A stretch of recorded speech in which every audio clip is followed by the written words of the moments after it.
Good morning, everybody. I have had a fantastic time discussing last night actually about a lot of issues about stainless steel scrap versus the primary nickel, etc. So before I go into my presentation, which I prepared, I wanted to say something about the scrap. A lot of people have said it, and yesterday Jim specifically mentioned that there is an acute shortage of stainless steel scrap.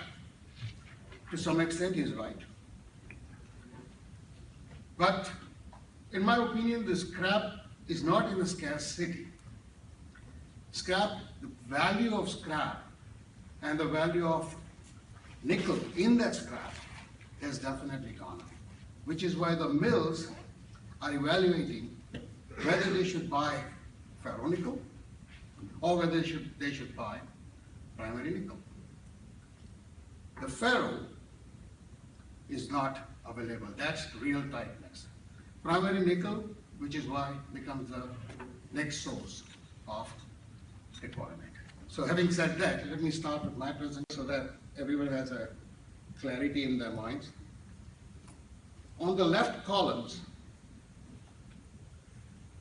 what we see, the Africa, Asia, Eastern Europe, Latin America, Middle East, NAFTA.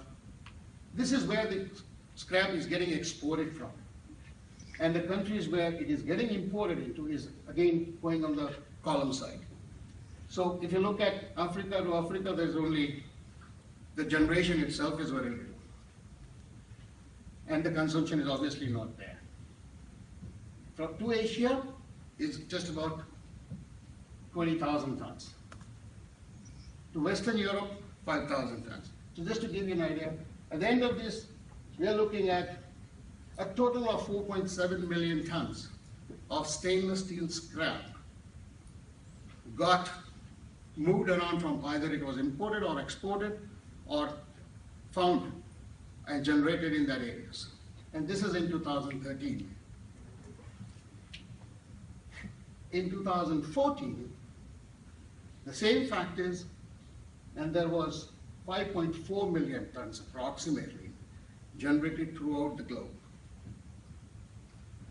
This in itself says that there is a growth coming up from 13 to 14 to 12.41%. So from all different parts of the country, 4.14% of scrap utilization ratio in India. This could have been much higher had Steel Authority, which is also having a melt shop, would have been consuming scrap. But as on this moment, and until what I have known, they have not been using any scrap and doing only taking the primary route, which is why they are not profitable.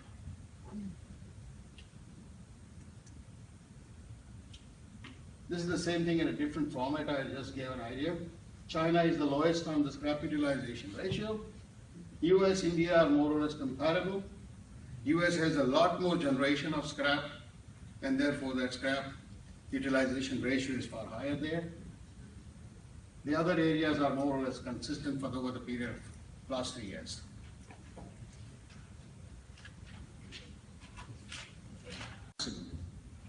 The industrial scrap which gets processed by the industry, from hot rolled coils to cold rolled coils to any other products that they make, the scrap generated, that gets back into the furnace in less than 6 months' time. The reclaimed scrap, which is the most important one and the highest quantity, it takes almost about 15 to 20 years to get back from the industry. Like today's time, people have said that scrap, people are not scrapping the plants. Why? Because the nickel industry is not doing good, and we would rather postpone that. So that's why the timeline is about 15 to 20, depending on when the market suits them and if it is absolutely